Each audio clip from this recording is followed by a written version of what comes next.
সর্বপ্রথম বলি যে এই ভিডিওটা যারা দেখছে দেশ ও দেশের বাইরে সকলকে বলবো যে এই ভিডিওটা কাটবেন না, সকলে দৃশ্যভাবে সুন্দরভাবে ভিডিওটা দেখবেন।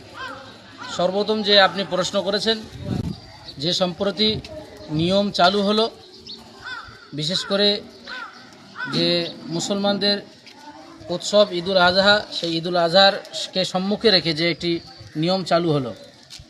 যেহেতু আমরা মুসলমান, আমরা ওয়েস্ট বেঙ্গলে দীর্ঘদিন ধরে বসবাস করছি এবং আমাদের পূর্বপুরুষরা এখানে বসবাস করত।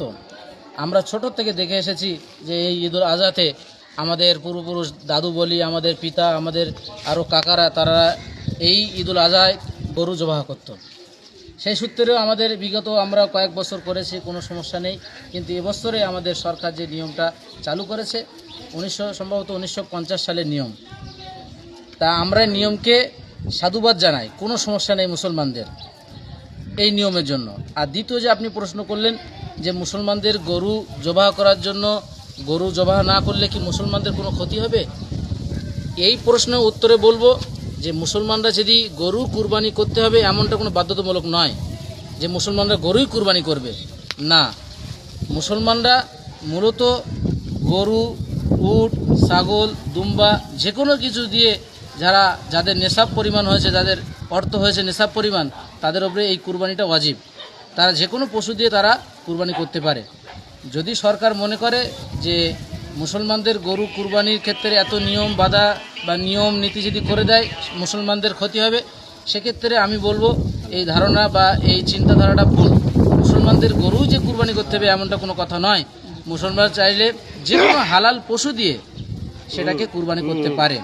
সেই জন্য আমাদের মুসলমানদের কোনো সমস্যা নেই, আর আমরা এই নিয়মটাকে আমরা ওয়েলকামও জানাই, কোনো সমস্যা নেই। তো পাশে আমাদের আরও একজন শিক্ষক দাঁড়িয়ে আছে, আমাদের মাদ্রাসার সম্মানীয় মুফতি সাহেব। তার কাছে আমি বলবো, মুফতি সাহেব, কুরবানির এই সিচুয়েশনে দাঁড়িয়ে জাতির জন্য আপনার কি বার্তা আছে বলুন। দেখুন, সর্বপ্রথম আমি বলবো যে বর্তমান ভারতবর্ষে তথা পশ্চিমবঙ্গের নতুন যে সরকার এসেছেন এবং 1950 সালের একটা নিয়ম, যা আনুমানিক আজ থেকে প্রায় 76 বছর আগেকার একটা নিয়ম তুলে ধরে তারা বলছে যে গরু কোনো রকমভাবে কুরবানি করা যাবে না এবং মহিষ কোনো রকমভাবে কুরবানি করা যাবে না। এর থেকে ছোট জানোয়ার আপনি আপনার ব্যক্তিগত সামর্থ্য অনুযায়ী আপনি করতে পারেন। সেই সূত্রে আমি বলবো মুসলমানদের বিভ্রান্তি হওয়ার কোনো জায়গা নেই বা বিচলিত হওয়ার কোনো কারণ নেই। আমরা গরু মহিষ বাদে ছোট জানোয়ার যেমন দুম্বা, ছাগল বা ভেড়া ইত্যাদি এই যে সমস্ত জানোয়ার দিয়ে আমরা এবছর কোরবানিটা সম্পূর্ণ করব। আর যতদিন পর্যন্ত আমাদের এই বিধিনিষেধটা যতক্ষণ পর্যন্ত থাকবে বা যতদিন পর্যন্ত থাকবে ভারতবর্ষে বসবাস করা অবস্থায়, ততদিন আমরা এই আইনকে, এই নিয়মকে ফলো করব এবং এই নিয়মকে সাধুবাদ জানিয়ে আমরা সরকারের সমস্ত হুকুম আহকামকে মেনে নেব এবং এটাই আমাদের জন্য দেশের ভালোবাসা হিসাবে প্রতীক হয়ে দাঁড়াবে। কারণ আল্লাহ রসুল বলেছেন, হুব্বুল ওয়াতানি মিনাল ইমান, দেশের আইন, দেশের নিয়ম শৃঙ্খলাকে সম্মান দেওয়া, মান্যতা দেওয়া ইমানের একটা অঙ্গ। সেই কারণে আমরা বিভ্রান্তিকর মন্তব্যের মধ্যে না পড়ে এবং অযথা কোনো কাজে জড়িত না হয়ে এমন কাজ আমরা করব না যাতে আমরা আইনের আওতায় সাজাপ্রাপ্ত হই বা আইনকে অমান্য করি, এমন কাজ করা যেন আমাদের না হয়।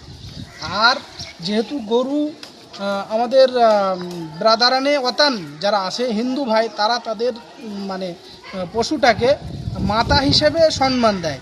তাই সেই সূত্রে আমরা আমাদের মুসলমান কমিউনিটিদের সবাইকে বলবো যে আমরা গরুকে রাষ্ট্রীয় পশু হিসাবে, অর্থাৎ ন্যাশনাল অ্যানিম্যাল হিসাবে আমরা দেখতে চাই এবং আগামীতে আমরা গরুকে রাষ্ট্রীয় মর্যাদায় ন্যাশনাল এলিমেন্ট বলেই আমরা যেন সকলে মান্যতা পাই, সেই জোর আবেদন আমরা আমাদের মুসলমান কমিউনিটির তরফ থেকে যৌথভাবে রাখতে চাই এবং ভারতবর্ষ ভবিষ্যতে যেন শান্তি সম্প্রীতি বজায় থাকে।